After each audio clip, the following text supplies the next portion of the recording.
क्या आपने कभी सोचा है कि एक साधारण सी भूतिया होटल की कहानी इतनी डरावनी कैसे हो सकती है। इंडोनेशिया की इस हॉरर फिल्म का सिर्फ एक सीन इतना खौफनाक था कि इसने 2024 में बॉक्स ऑफिस पर तहलका मचा दिया। आज हम बात करेंगे 2024 में रिलीज हुई Indonesian horror film haunted hotel की। कहानी एक होटल से शुरू होती है जहां दिया नाम की एक लड़की पहली बार काम करने आती है। काम शुरू करने से पहले होटल की बुजुर्ग महिला उसे सख्त चेतावनी देती है कि किसी भी हालत में तीसरी मंजिल पर मत जाना। जब दिया कारण पूछती है तो उसे बताया जाता है कि तीसरी मंजिल पर मरम्मत का काम चल रहा है, लेकिन असली वजह कुछ और थी। एक दिन सफाई करते समय दिया को तीसरी मंजिल से किसी के रोने की आवाज सुनाई देती है। वह सारी चेतावनियां भूलकर तीसरी मंजिल पर पहुंच जाता है। वह दरवाजे के पास कान लगाकर सुनती है। अंदर से किसी के रोने की हल्की आवाज आ रही थी। उसे लगता है कि शायद कोई अंदर बंद है, लेकिन दरवाजा बंद था। तभी अचानक दरवाजा अपने आप खुल जाता है। तीसरी मंजिल से सीलन और सड़न की अजीब गंध आ रही थी। दिया फिर भी अंदर चली जाती है। रोने की आवाज का पीछा करते हुए वह एक ऐसे कमरे के सामने पहुंचती है जिस पर कोई नंबर तक नहीं लगा था। वह दरवाजा खोलती है और सामने आईने के पास एक बिल्कुल सफेद इंसान बैठा दिखाई देता है। वह दिया से कुछ अजीब शब्द कहता है। दिया उन शब्दों का मतलब नहीं समझ पाती, लेकिन उस सफेद चेहरे की छवि उसके दिमाग में हमेशा के लिए बस जाती है। इसके बाद होटल में एक के बाद एक अजीब घटनाएं होने लगती हैं। दिया अपनी बेटी को सब कुछ बताती है। बेटी उसे ज्यादा सोचने से मना करती है और शांति के लिए प्रार्थना करने को कहती है, लेकिन प्रार्थना के बीच अचानक बाहर बिजली चमकने लगती है। कमरे की लाइट बार बार झपकने लगती है और तभी आईने के अंदर से एक डरावनी परछाई बाहर निकलती दिखाई देती है। दिया को महसूस होता है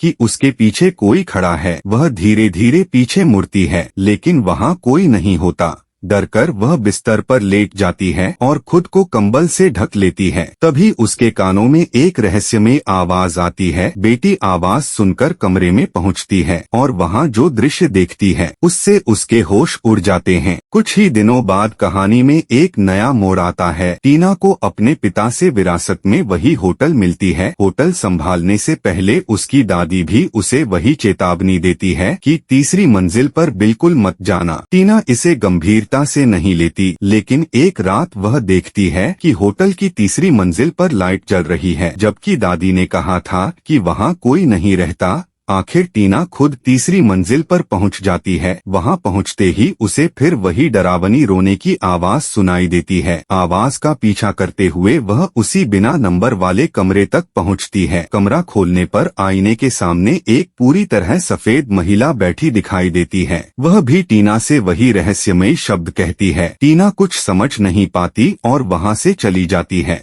अगले दिन कार की खिड़की पर उसे एक अजीब लाल निशान दिखाई देता है, लेकिन कुछ देर बाद वह निशान अचानक गायब हो जाता है। जब दादी को पता चलता है कि टीना तीसरी मंजिल पर गई थी तो उनका चेहरा डर से बदल जाता है। वह कहती हैं, मैंने तुम्हें वहां जाने से मना किया था। इसी बीच पुलिस भी होटल में हुई पिछली रहस्यमय घटना की जांच शुरू कर देती है, लेकिन असली डर तब शुरू होता है जब टीना को होटल के एक कमरे में फोन आता है। कमरे में रहने वाले मेहमान ने तौलिया मांगा था। टीना तौलिया लेकर कमरे में पहुंचती है। अंदर से आवाज आती है कि तौलिया बिस्तर पर रख दो। टीना तौलिया रख देती है, लेकिन कुछ देर इंतजार करने के बाद भी कोई जवाब नहीं मिलता। तभी बाथरूम के अंदर से रोने की आवाज आने लगती है। टीना को लगता है कि शायद कोई मुसीबत में है। वह धीरे से बाथरूम का दरवाजा खोलती है, लेकिन अंदर कोई नहीं था। टीना तुरंत रिसेप्शन पर फोन करके पूछती है, इस कमरे में कोई मेहमान है? जवाब सुनकर उसके पैरों तले जमीन खिसक जाती है, क्योंकि वह कमरा कई दिनों से खाली था। तो फिर अभी उससे बात कौन कर रहा था? टीना जैसे ही कमरे से बाहर निकलने लगती है, उसे पर्दे के पीछे एक इंसान जैसी परछाई परछाई दिखाई देती है। वह नीचे झुककर उसे देखने की कोशिश करती है और तभी सामने पड़ा कालीन अचानक हिलने लगता है। टीना डरकर पीछे हट जाती है। उसी समय उसका पूर्व प्रेमी माइक वहां पहुंच जाता है। टीना उसे पूरी घटना बताती है। मत करके कमरे के अंदर जाता है। डर के कारण होटल के कर्मचारी नौकरी छोड़कर जाने लगते हैं। अब होटल में हो रही इन रहस्यमयी घटनाओं की खबर फैलने लगती है। आखिरकार दादी को समझ आ जाता है कि अब सच्चाई छिपाना संभव नहीं है। वह टीना को उस होटल के सबसे बड़े राज के बारे में बताती हैं और उस राज की शुरुआत 6 साल पहले हुई थी।